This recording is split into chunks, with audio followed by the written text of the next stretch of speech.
Muy bien, hoy vamos a ver la parábola del hijo pródigo, una reflexión sobre la parábola del hijo pródigo, que está en el contexto de las que se llaman las parábolas de la misericordia, en el capítulo 15 del Evangelio de San Lucas. Ahí tenemos entonces las tres parábolas de la misericordia, que son hay una pequeña introducción al comienzo del capítulo, después está la parábola de la oveja perdida, la parábola de la dracma perdida y finalmente la parábola del hijo pródigo. Esa nos vamos a concentrar, pero es interesante ver el contexto en el cual esta parábola del hijo pródigo aparece. Así que eso me parece que es bastante importante, ver el contexto.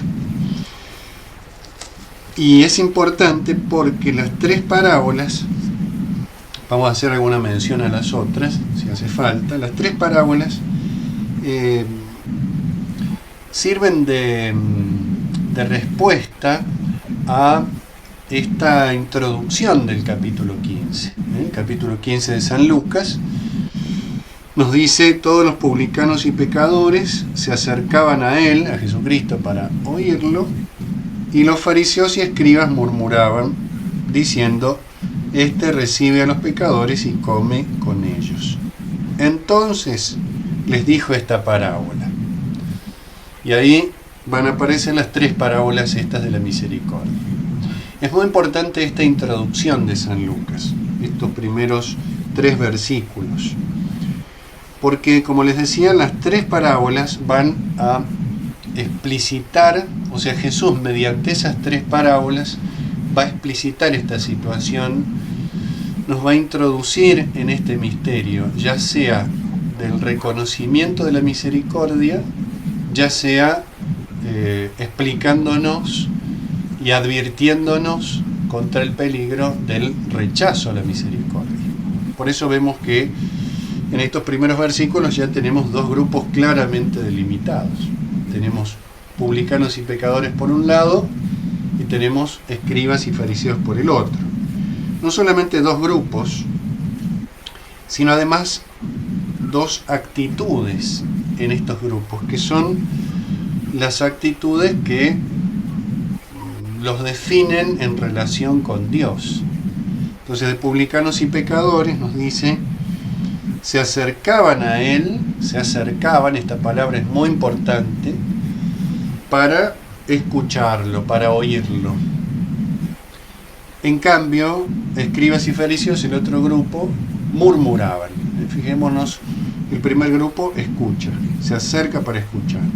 El segundo no dice se acerca, pero obviamente los fariseos y escribas siempre están cerca de Cristo para ponerlo a prueba, no para escucharlo. Entonces la actitud es completamente distinta entre los dos grupos. Acá se alaba a pecadores y publicanos no porque sean pecadores o porque algunos de ellos lo sean en mayor o en menor medida, sino que se los alaba por la actitud de conversión. Las tres parábolas estas nos hablan de la conversión. Y la del hijo pródigo además añade la actitud negativa del fariseísmo representada en el hijo mayor. Vamos a volver sobre esto, pero primero detectar las actitudes ante Dios es lo más importante, ¿no? Una proximidad para recibir su palabra, y eso es alimentar el alma, y una proximidad para murmurar, y eso es rechazar esta participación en ese primer banquete. Fíjense acá, aunque no está la palabra expresamente, los publicanos y pecadores oyen a Cristo, por lo tanto se alimentan de su palabra. Y precisamente la crítica de los fariseos y de los escribas, el contenido de su crítica, ¿cuál es? La referencia a una comida. Dice: este recibe a los pecadores y come con ellos. Este tiene ahí, o puede tener un sentido incluso peyorativo, y ya nos va haciendo recordar lo que pasa en la parábola del hijo pródigo. Este hijo tuyo, o ese hijo tuyo, le dice, ¿no?, a el hijo mayor al padre, ese hijo tuyo, aquel, ese, ¿no?, como despreciándolo. Bueno, ese desprecio ya está en contra de Cristo. Por eso los fariseos, al despreciar a Cristo, desprecian también al prójimo. Pero el contenido fundamentalmente de su malestar, de su murmuración, es que Cristo come con pecadores. Y acá también hay una clave de lectura de las tres parábolas y, por supuesto, en particular de la del hijo pródigo. Porque la comida, como sabemos, en la Sagrada Escritura, representa la alianza, representa el vínculo de caridad. Comer con, incluso socialmente, en aquel tiempo, y en gran medida se ha conservado, comer con alguien era establecer un vínculo de amistad indestructible. Aunque no se lo conociera de antemano a esa persona, aunque no se la invitara por ser amigo, comer con alguien era establecer un vínculo de amistad. Y entonces, este planteamiento inicial es el planteamiento de las actitudes espirituales frente a la alianza. Fundamentalmente es esto. ¿Qué actitudes espirituales hay frente a la alianza, con mayúsculas, que es alianza de caridad, alianza de amistad con Dios y por lo tanto alianza de misericordia? Porque si formamos parte de la alianza es por pura misericordia de Dios. Entonces los publicanos y pecadores aceptan la alianza. Los escribas y fariseos rechazan la alianza, que son las dos actitudes básicas y fundamentales del corazón del hombre, ¿no? Aceptar o rechazar la presencia de Dios expresada en el amor. Y se nos plantea inicialmente ya la idea del banquete. Vamos a ver que es un banquete que aparece repetido varias veces, especialmente en la parábola del hijo pródigo. Obviamente, cuando hacemos referencia a la parábola del hijo pródigo, tenemos dos hijos, ¿no? Por lo tanto, intuimos, en relación con estos primeros versículos del capítulo 15, intuimos que cada uno de esos hijos puede representar cada una de estas actitudes, de estas actitudes del corazón del hombre ante Dios. Así que eso es importante. En las Biblias puede haber diversos títulos, especialmente para la parábola del hijo pródigo, generalmente ese, parábola del hijo pródigo, que no es un mal título, pero recorta un poco el sentido. Otros la han titulado mejor parábola del Padre Misericordioso, porque en realidad los dos hijos son pecadores. Esto siempre hay que tenerlo muy en cuenta. Los dos hijos son pecadores, pero la clase de pecado de cada uno es distinta. Acá en la Biblia que tengo en este caso, en la Biblia de Jerusalén, dice el hijo perdido y el hijo fiel, y subtitula el hijo pródigo. Hijo perdido e hijo fiel. Ahí está mal titulado. No es un hijo fiel el que se quedó.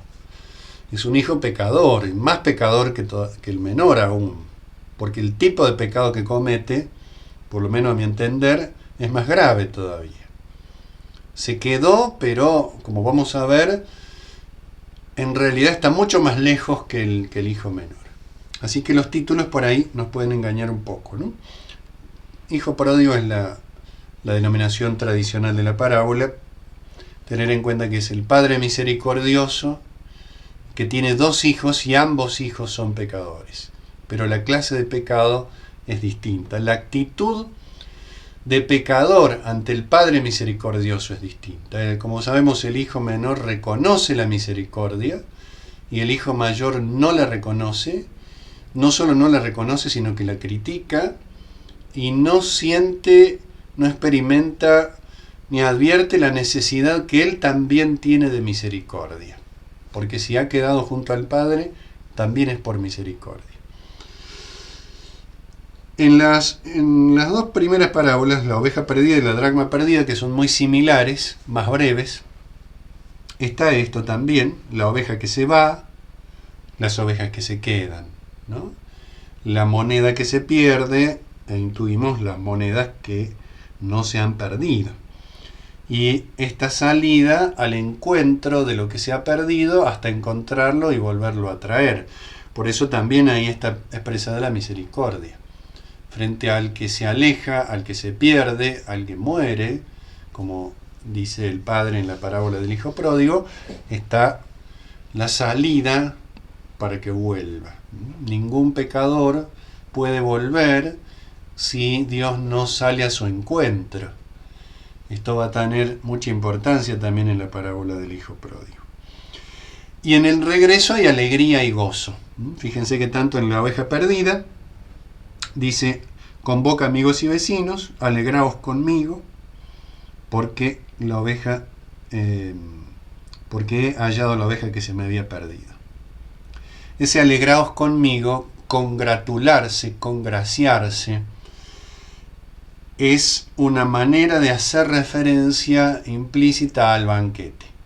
Cuando llama a sus amigos y vecinos, los llama a participar de ese banquete de alegría, de alianza, de amistad, porque el pecador ha sido reconciliado.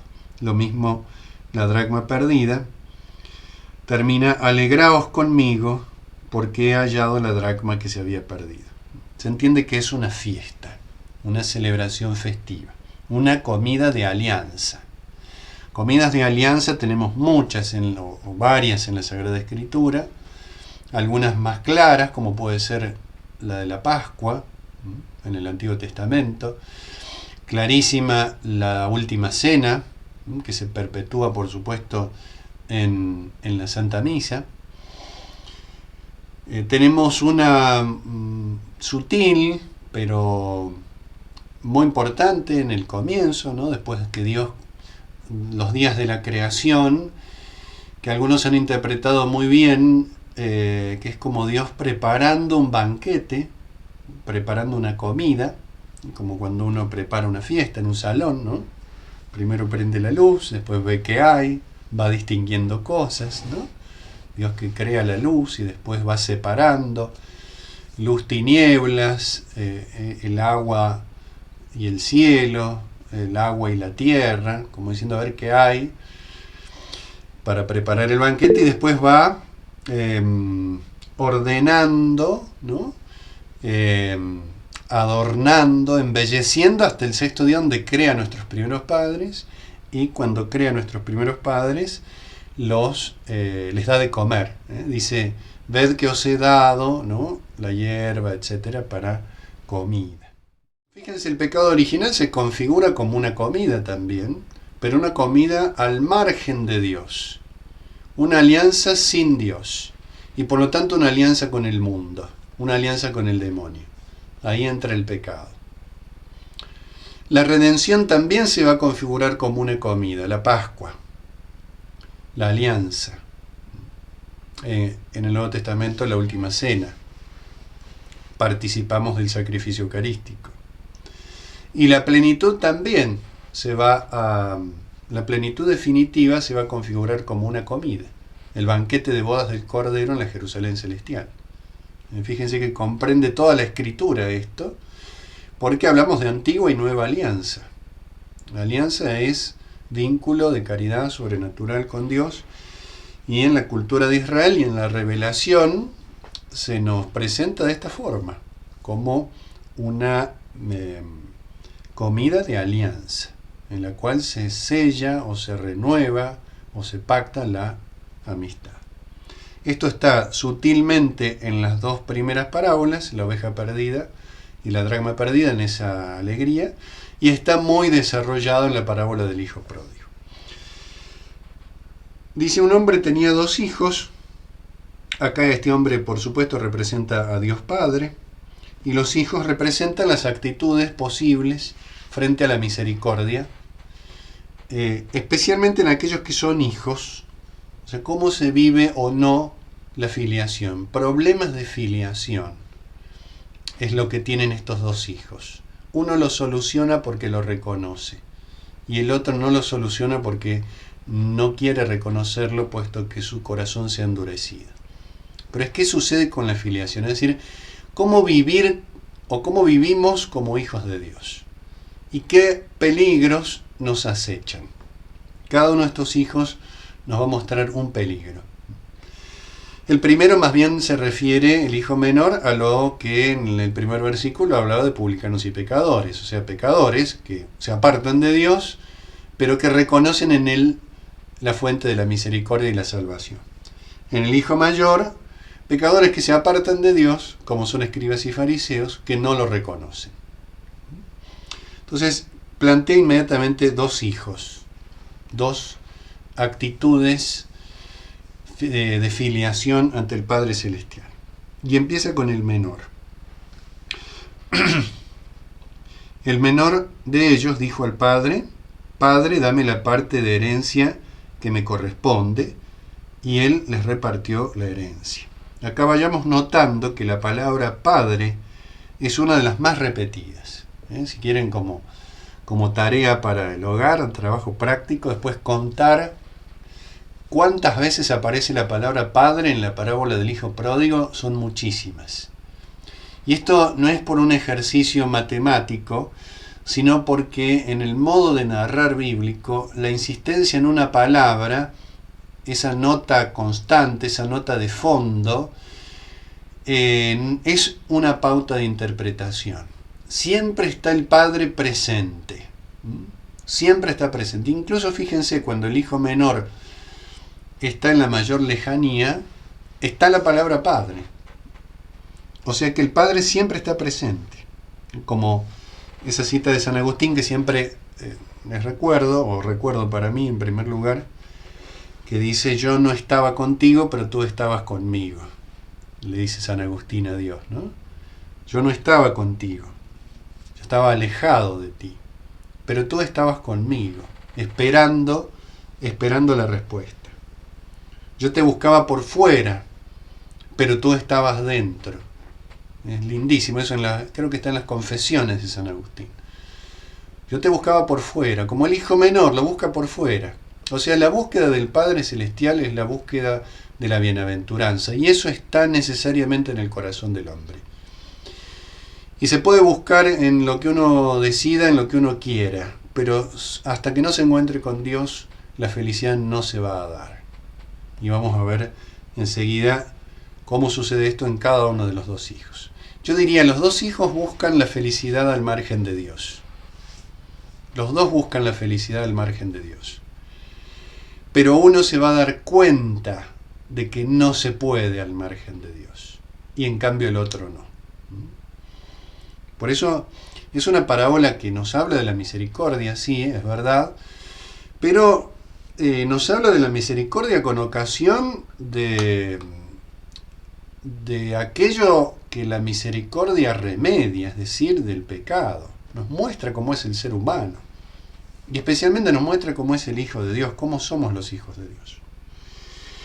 Hay unas palabritas interesantes acá en la introducción de la parábola. Esto está en el versículo 11, 15, 11.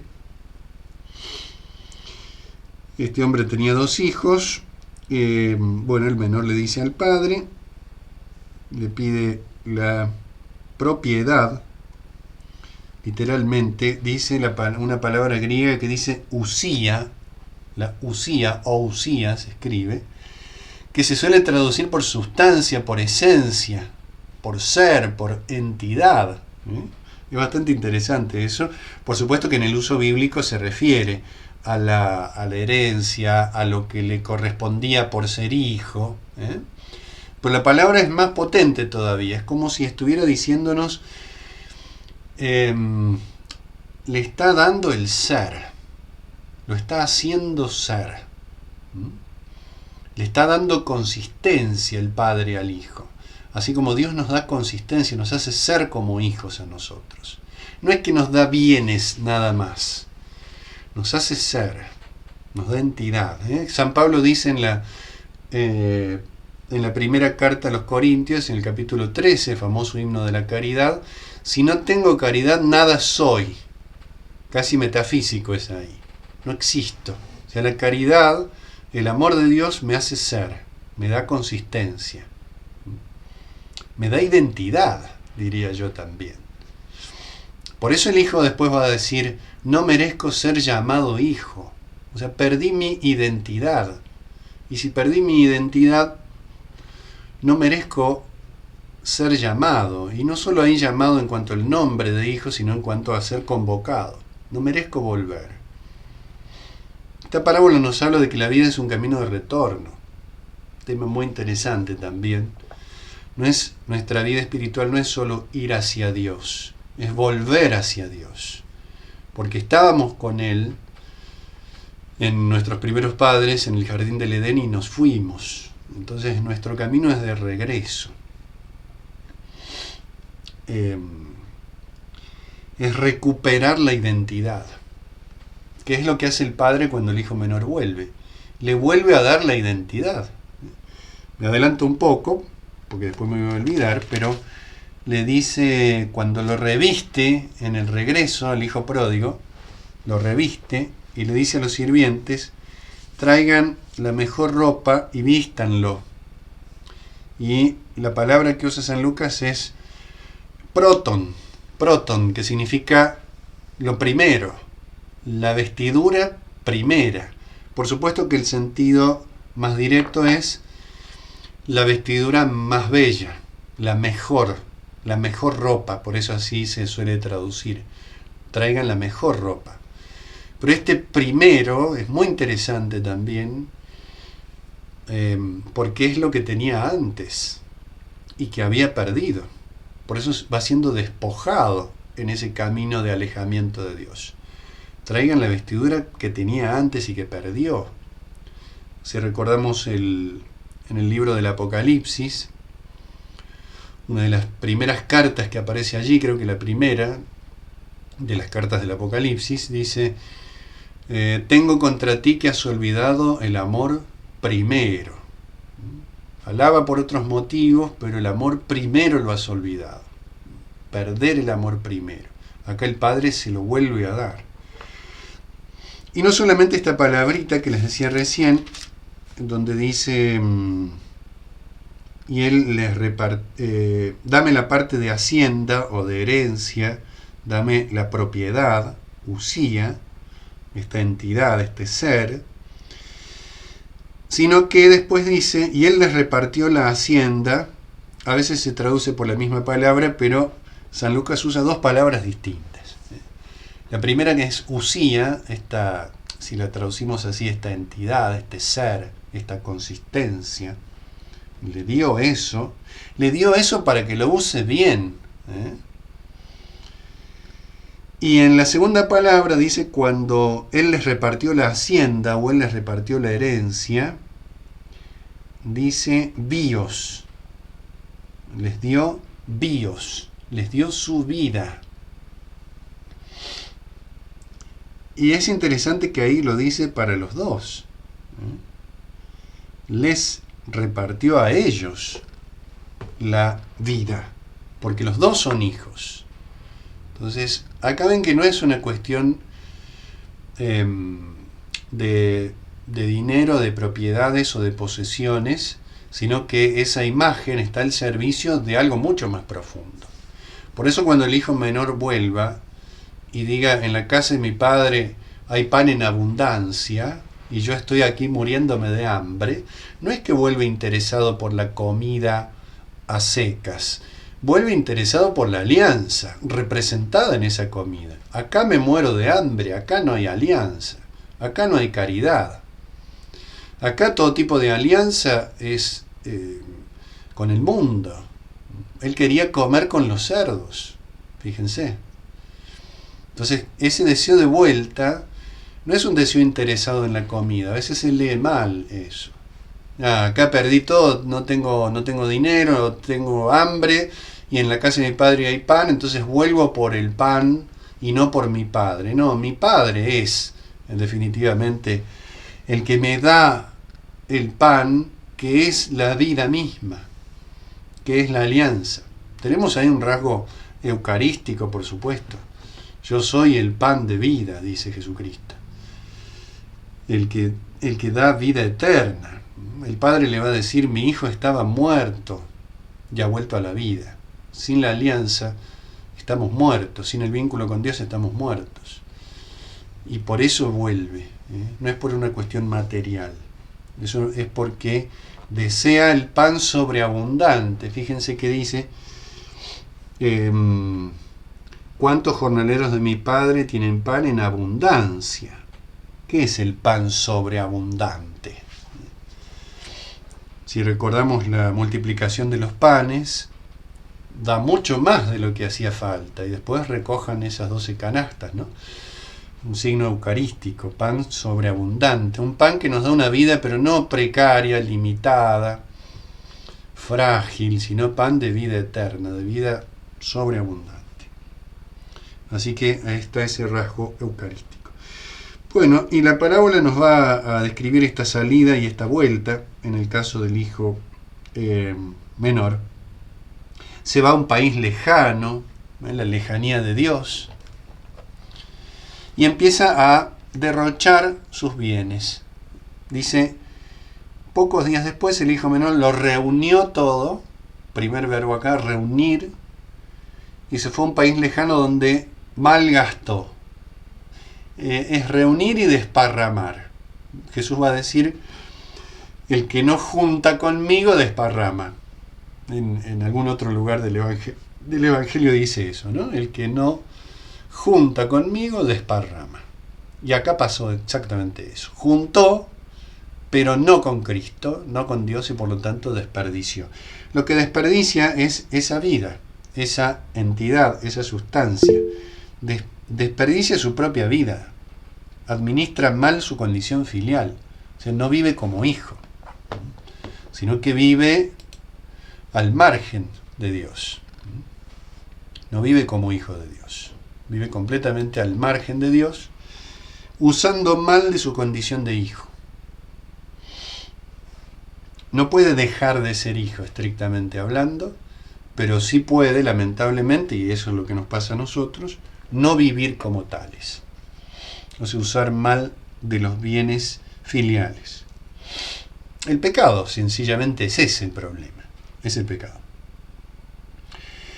Empieza a experimentar las consecuencias del pecado. Hambre extrema. Fíjense que el problema es el hambre, o sea, no hay banquete, no hay comida, no hay alianza. Comenzó a pasar necesidad. Y entonces, ¿qué hace? Tiene que buscar una alianza, de alguna manera, que sustituya la verdadera. Y la establece con uno de los ciudadanos de aquel país. Una figura demoníaca es esta. Establece alianza con este señor, con este dueño, con este príncipe del país lejano. Alguien que domina la lejanía de Dios. Una imagen muy potente, muy inquietante acá, muy sombría también.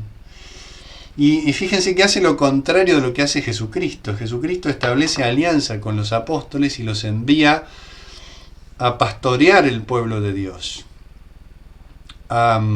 Os haré pescadores de hombres. Apacienta mis ovejas, le dice a Pedro, ¿no? Acá pasa exactamente lo contrario. Queda esclavizado por ese habitante de la región lejana, por ese príncipe del mal, ¿no? Y lo envía a apacentar cerdos, que para Israel era lo peor que podía suceder, porque el cerdo era el animal impuro por excelencia. Entonces hay como un envío, hay como un apóstol del mal, ¿no? Apacentar cerdos. Y ni siquiera con ellos podía comer. Deseaba llenar su vientre con lo que comían, con las algarrobas que comían los cerdos, pero nadie se las daba. El dar, este verbo también en la Biblia es muy importante. El verbo dar es un verbo eminentemente divino. Solamente Dios es el que puede dar realmente. Toda otra criatura que da, si lo hace bien, imita a Dios, pero porque antes ha recibido. Y si lo hace mal, Si lo hace desconectándose del don recibido de Dios, ese dar se vuelve demoníaco. Es un dar no reconociendo haber recibido. ¿Qué es lo que hace el demonio? Fíjense en las tentaciones de Cristo, en la tercera tentación de Cristo, en San Mateo, en lo alto, en ese lugar tan elevado, le dice a Cristo, te daré, ¿no? Le dice, todo este poder y gloria, le muestra el mundo, todo este poder y gloria me pertenece y te lo daré si postrándote me adoras. El dar sin haber recibido o sin conciencia de haber recibido. Entonces dice acá, nadie se las daba, no puede dar. En el fondo el demonio promete dar, pero no da, o lo que da es aparente. Pensemos en los poderosos de este mundo, por lo menos en los poderosos que obran mal. Tienen poder, tienen riqueza, sobre todo poder, que la riqueza le da poder, ¿no? Tienen poder y ejercitan el poder desvinculándose de el autor de todo poder y de toda reyesía en cielo y tierra, que es Cristo, ¿no? Entonces el poder sin Dios se desvirtúa por completo. Bueno, este hijo menor llega a esa situación, nadie se las daba, es decir, esta alianza, esta comida no se celebra, lo anhela saciarse con lo que no es Dios, pero advierte que no es posible. Y ese va a ser el punto inicial de su retorno. Acá una palabrita muy linda que en esta versión de la Biblia de Jerusalén está bien, y en otras versiones no es que esté mal, pero no queda muy opacado el original. Dice, entrando en sí mismo, dijo. En otras Biblias dice, recapacitó y dijo. En recapacitar, pero acá es entrar en sí mismo. Entró dentro de sí. Como decía recién lo de San Agustín, yo te buscaba por fuera. Me lanzaba las cosas bellas que creaste. Pero San Agustín se da cuenta que esas cosas creadas, lo que tienen de entidad, de ser, de belleza, de satisfacción, lo que tienen de bueno, lo tienen por quien es la bondad y la belleza en sí misma. Entonces ese es el camino de conversión de San Agustín, que es el nuestro también. Entrar en sí mismo. Estaba divertido, estaba vertido hacia afuera, estaba fuera de sí. ¿Vieron esa palabra que se usa para cuando uno está, decimos, bueno, este está fuera de sí, ¿no? Este está muy enojado o este está medio loco, fuera de sí. Perdió los estribos, como solemos decir, ¿no? Está fuera de sí. Y este chico, este joven, estaba fuera de sí. Entonces es un camino de interioridad la parábola del hijo pródigo. La entrada en sí mismo ya es llegar a la casa del Padre nuevamente. Porque entra en sí mismo, y cuando entra en sí mismo dice, ¿cuántos jornaleros de mi Padre? La palabra clave. Mi Padre. Recuerda al Padre. Recordar es hacer presente. Hacer presente es establecer alianza. La alianza es esa mutua presencia entre los que la establecen. Jesús dice también, si alguien me ama, iremos a Él y habitaremos en Él. Ese habitar mutuo, ¿no? Él en nosotros y nosotros en Él. Eso sucede en este momento. Me muero de hambre, ¿no? La muerte. Me levantaré en la resurrección. La muerte y resurrección. Levantarse, el verbo es el verbo de la resurrección en la Escritura. Jesucristo le dice a la niña de 12 años, Talitá cum, levántate. Levantarse es resucitar, pero no puede levantarse solo. Está el Padre, expresado en esa pequeña palabrita. ¿Cuántos jornaleros de mi Padre? Entonces me levantaré y le diré a mi padre, pequé contra ti. Por supuesto que está el camino de conversión, ¿no? Reconocer el pecado en primer lugar, o sea, entrar dentro de sí, reconocer el pecado, hacer el propósito, me levantaré, pedir perdón, y después levantándose partió hacia su padre, emprende el camino de regreso. Esos pasos, no se queda nunca a mitad de camino, llegó hasta lo más hondo. Y ahí se dio cuenta de que su padre lo amaba. Se da cuenta de que su padre lo ama. De que, aunque él no estaba con su padre sí estaba con él. Estando todavía lejos, lo vio su padre. Y acá la imagen que solemos tener es el padre mirando el horizonte y ve emerger la silueta del hijo que retorna. No está mala esa idea, pero me gusta pensar que lo vio en la mayor lejanía, con una mirada que trasciende fronteras físicas y que llega al alma. Lo vio en su mayor abyección, en su situación más grave. Y porque lo vio, lo hizo ver. También es lindo un poco jugar con esta capacidad de la palabra, con esta efectividad de la palabra. Nosotros vemos, en tanto percibimos la luz como medio, ¿no?, para percibir las cosas, los colores. Para nosotros el ver tiene sobre todo un sentido pasivo, pero el ver del Padre es activo. Ver es hacer ver. Lo vio, lo hizo ver, lo iluminó. Y por eso este joven entró dentro de sí. Acá siempre recuerdo también el pasaje de Caín y Abel. Sobre Abel dice, miró a Abel y a su ofrenda, en signo de que la gracia hace que la obra sea agradable a Dios. Y no miró ni a Caín ni a su ofrenda, porque Caín tenía el corazón endurecido. Era alguien que no podía ver, pero no que no podía ver por una incapacidad, sino por culpa. La culpa ciega, la culpa hace ver mal. En algunos casos ceguera. Puede un ciego guiar a otro ciego, dice Jesucristo. La ceguera. Y en otros casos una miopía o otro tipo de patología oftalmológica y espiritual, ¿no? Nos hace ver mal.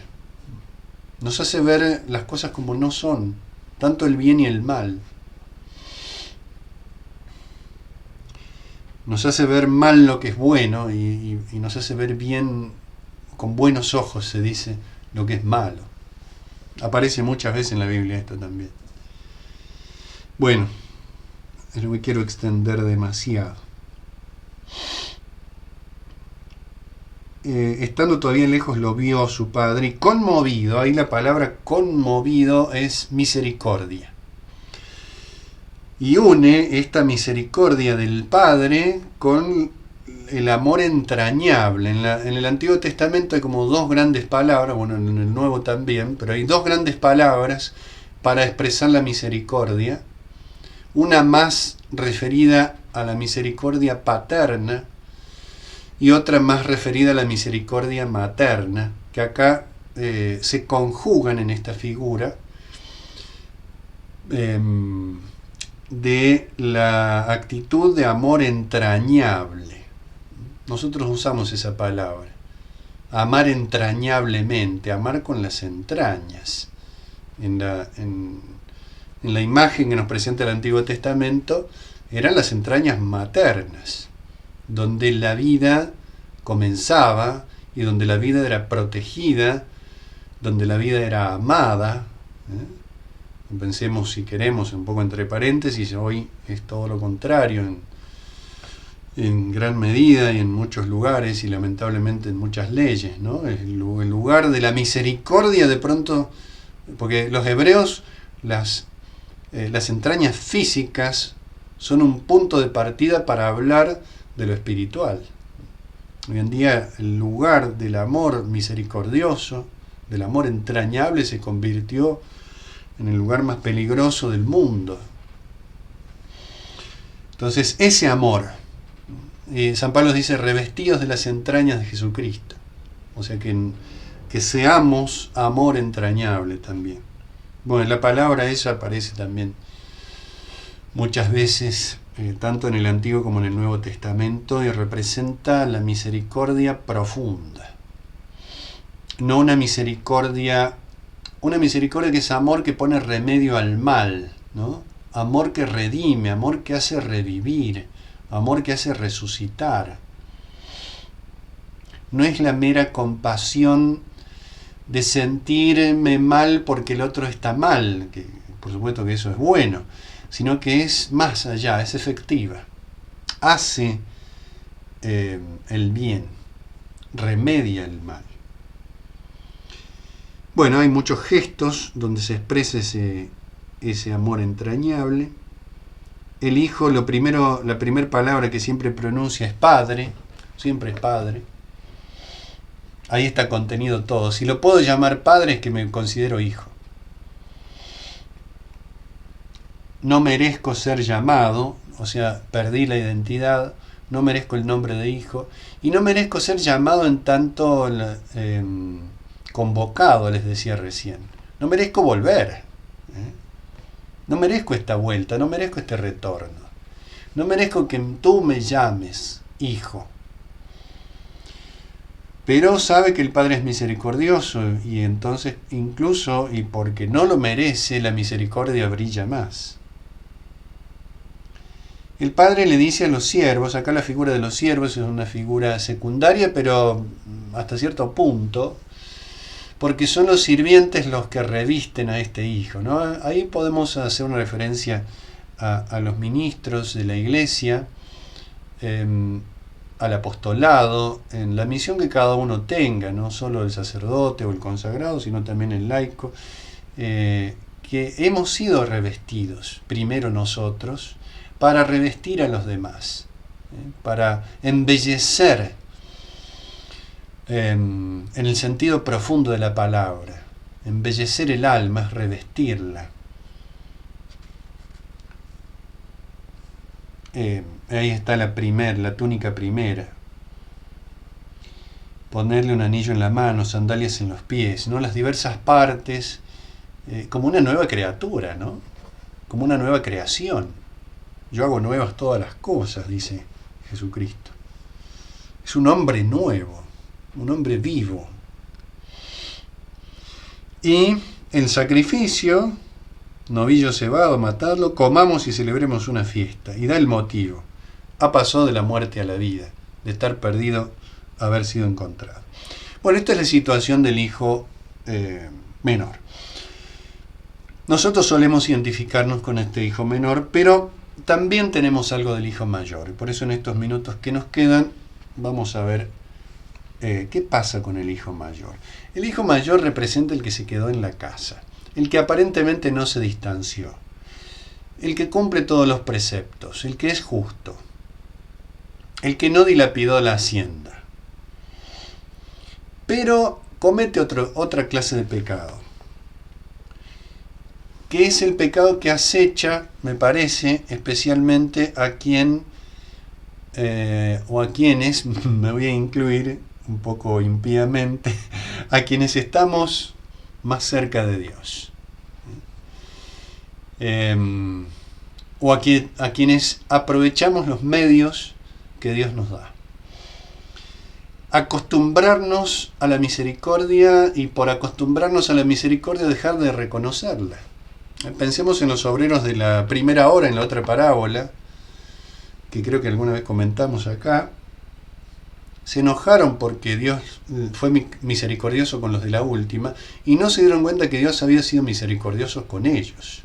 Así que esta identificación con el hijo mayor es una luz amarilla para quienes están o estamos más cerca o participamos más de los medios de salvación. Ese acostumbramiento y ese dejar de percibir la misericordia constante de Dios en nosotros. Y entonces creernos buenos por nosotros mismos. Acá no se trata de negar la bondad que uno tiene. Se trata de entender que lo bueno que Dios hizo en nosotros, lo hizo Él. En esto es un ejemplo perfectísimo María Santísima, la Virgen María. Grandes cosas hizo el Señor en mí. O sea, hizo grandes cosas, pero Él. Esa es la clave, esa es la verdadera humildad, ¿no?, de la Virgen María. No decir, Dios no hizo nada en mí, yo hice todo. Sino Él hizo todo. Hizo grandes cosas, pero Él. El hijo mayor estaba en el campo. Al volver, fíjense que hay un retorno, pero es un retorno no satisfactorio, porque no entró dentro de sí, o porque fue una entrada dentro de sí para encontrarse con él mismo, como el fariseo y el publicano en el templo. El fariseo dice, rezaba delante de sí mismo, no solo de pie, sino delante de sí mismo, mientras el publicano, en el fondo, no se atrevía a levantar los ojos al cielo. Es objeto de su propio culto. Por eso todo ese cumplimiento que dice tener queda vaciado de su raíz, un cumplimiento sin amor, lo que tiene este hijo mayor. Y además, y sobre todo, una desvinculación. Nunca aparece en sus labios la palabra padre ni la palabra hermano. Cuando se acerca, no va a entrar. Se aproxima, pero se resiste a la misericordia. Quiere celebrar el banquete con sus amigos y no en la casa del Padre. Y tampoco puede hacerlo. Por eso me gusta decir que esa comida que no pudo celebrarse del hijo menor con los cerdos equivale a esta comida que no puede celebrar el hijo mayor con sus amigos. Porque fuera de Dios no hay salvación, fuera de Dios no hay felicidad. Es profundamente infeliz este hijo mayor. Y quiere buscar la felicidad en una alianza, comida, fuera de la casa del Padre. El sirviente, el hijo mayor oyó música y danzas. San Lucas usa la palabra sinfonía, que nosotros lo usamos para la música, pues sonar junto, pero es esa concordia de voces diversas unidas en el mismo cántico, un cántico nuevo. No quiere formar parte de esa sinfonía, él tiene su propia melodía, no la va a integrar. Se molesta por la misericordia. Pregunta qué era eso, y el sirviente, fíjense la respuesta que le da, son 2 puñaladas la respuesta del sirviente. Le dice, ha vuelto tu hermano, y tu padre ha hecho matar el ternero engordado. O sea, lo primero que hace el sirviente es recordarle los vínculos que ese hijo ha quebrantado. Es un hombre aislado de Dios y del prójimo. Esa falsa autonomía que el pecado original engendró en el corazón del hombre. Un hombre sin Dios, sin prójimo, desvinculado, autosuficiente. Él se irritó y no quiso entrar. Entonces sale el Padre. La salida del Padre también es una salida misericordiosa. Sale a su encuentro. Y le suplicaba, ¿no? Versículo 28, le suplicaba, que acá no es solo la súplica, sino, se puede decir súplica, por supuesto, pero era, más literalmente, lo llamaba junto a sí. Usa la palabra paráclito, bueno, como verbo, pero eso no nos metemos en todos esos detalles. Paráclito es el que uno llama junto a sí, paracaleo, llamar junto a sí, por eso se llama el advocatus, ¿no? El abogado, el que uno llama junto a sí, se supone para la ayuda. Así el Espíritu Santo, Paráclito, a Jesucristo también se le da ese nombre, el que está junto a mí, ¿no? Entonces el Padre no solo le suplicaba que entrara, sino que lo llamaba junto a sí, porque estaba lejos. Una palabrita ahí medio escondida que nos muestra que el hijo mayor estaba lejos, con apariencia de cercanía. Los fariseos estaban lejos, con apariencia de cercanía. una religiosidad aparente. Y el hijo mayor da una respuesta aparentemente razonable, pero que en el fondo es autojustificativa. Yo y yo, no tú, no misericordia, autojustificación, justicia de escribas y fariseos, cumplimiento de la ley, pero sin amor, y no advirtiendo el amor del Padre. Tú nunca me diste nada, lo único que me diste fueron órdenes. No lo ve como padre, no lo llama padre. Le dice, ese hijo tuyo, no lo llama hermano. Y más aún, aunque puede ser un detalle, quiero pasarme de la hora, aunque puede ser un detalle, el hijo mayor sabía lo que había hecho el hijo menor, tenía noticias, había averiguado. Es el acusador de nuestros hermanos, es una figura bastante oscura también acá. Al demonio se lo llama así, el que te hace pecar y después te acusa de pecador. En la primera parte de la parábola dice que el hijo menor vivió de una manera libertina, pero no dice en qué. Desperdició sus bienes, los malgastó, pero no dice en qué, no da detalles. En cambio el hijo mayor dice, ese hijo tuyo ha devorado tu hacienda con prostitutas. O sea, agudiza esta acusación. Y no lo hace para poner más en evidencia la misericordia, sino para poner más en evidencia su propia justicia. Yo soy bueno y mira lo que hizo el otro. Y sabía detalles. Y se molesta porque vuelve. Habrá pensado muchas veces, esto no está en la Biblia, pero menos mal que se fue. Menos mal que se fue. Y ojalá no vuelva nunca. Eso es típicamente farisaico. Nosotros somos los que estamos cerca. Y esta gente, como dicen los fariseos del pueblo de Israel, ¿no? Esta gente que no conoce la ley son unos malditos. Los desprecian, los usan. A veces el que aparenta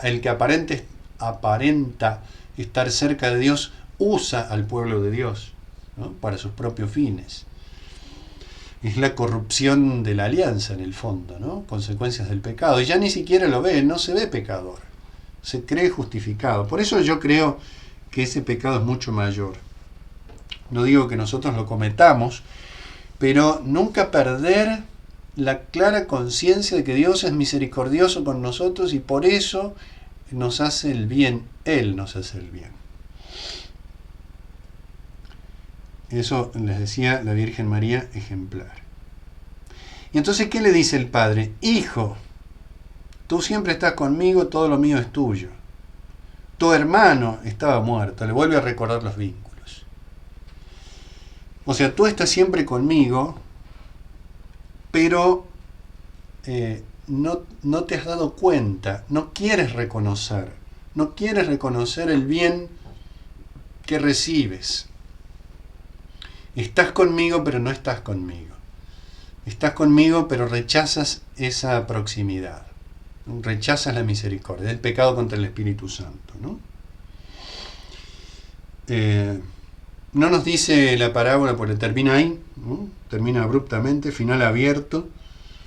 Estaba perdido, ha sido encontrado, estaba muerto, ha vuelto a la vida. Le anuncia el Evangelio, ¿no? La salvación. Y le ofrece la posibilidad. No lo va a obligar a entrar. No sabemos si entró o no entró, pero la posibilidad, ¿no? Quedó vigente hasta que esa puerta en algún momento se cerrará, ¿no? Al fin de nuestra vida. Siempre está la oportunidad, siempre está la invitación. Como que si San Lucas y Jesucristo, ¿no? Nos hubiera dejado este final abierto para que digamos, bueno, la invitación siempre estará. Pero llegará el día en el cual la puerta se cierre, ¿no? Nuestra vida en este mundo termine. Y ojalá hayamos entrado y no tengamos que escuchar eso de no sé quiénes sois, ¿no? Como le dice a las vírgenes necias. Bien, una cosa más, nada más, que siempre me olvido y que me parece muy importante. Los entretengo un par de minutos más. Y es que tanto en el caso del hijo menor como en el hijo mayor, como el padre está presente, siguiéndolos, guiándolos, invitándolos, uno acepta, el otro no, está Jesucristo, porque la salida del Padre es en Cristo. Y por eso me gusta ver, esto bueno, no hay tiempo de explicarlo del todo, pero me gusta ver en ese camino del hijo menor, es el camino de Jesucristo también, pero haciendo bien lo que el hijo menor hizo mal. Jesucristo recibe la vida del Padre y la entrega para salvarnos, para hacernos pasar de la muerte a la vida. Más aún, Él muere y vuelve a la vida. Lo deja todo. Es despojado de todo, la pasión de Cristo. Es como que fueran de alguna manera juntos. Mientras el hijo menor se va perdiendo y va siendo despojado a causa del pecado, Jesucristo va asumiendo esa condición para que pueda volver a la vida. Entonces es dar todo lo que tenía, lo que hace Jesucristo en su camino de descenso, para después volver a la casa del Padre, llevando consigo a este hijo. Esto lo enuncio nada más porque daría para bastante. Pero la redención opera así, ¿no? A distancia. Y en el hijo mayor también está haciendo Jesucristo bien lo que el hijo mayor hizo mal. Porque si escuchamos estas palabras, que el Padre le dice, hijo, tú estás siempre conmigo y todo lo mío es tuyo, en el sentido más propio se dice del Hijo de Jesucristo. Ese es el verdadero Hijo primogénito, ¿no? Es el mayor.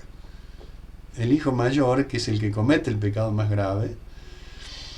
Y detrás está Jesucristo, el primogénito, que es el quien tiene el mayor acto de misericordia. Así que bueno, es una pista ahí para investigar cómo en cada uno de los hijos Jesucristo está redimiendo, ofreciendo la salvación, y después, por supuesto, está el que lo acepta y el que lo rechaza. Muy bien, lo vamos a cerrar acá entonces la reflexión y bueno, pedirle a Dios, aprovechando este mes, ¿no?, de la Biblia, y esta parábola de la misericordia, que nos conceda, ¿no?, esa gracia de percibir siempre la misericordia. De cuando reconocemos el pecado, reconocerlo siempre a la luz de la misericordia y seguir recorriendo este camino que por Cristo nos conduce a la casa del Padre.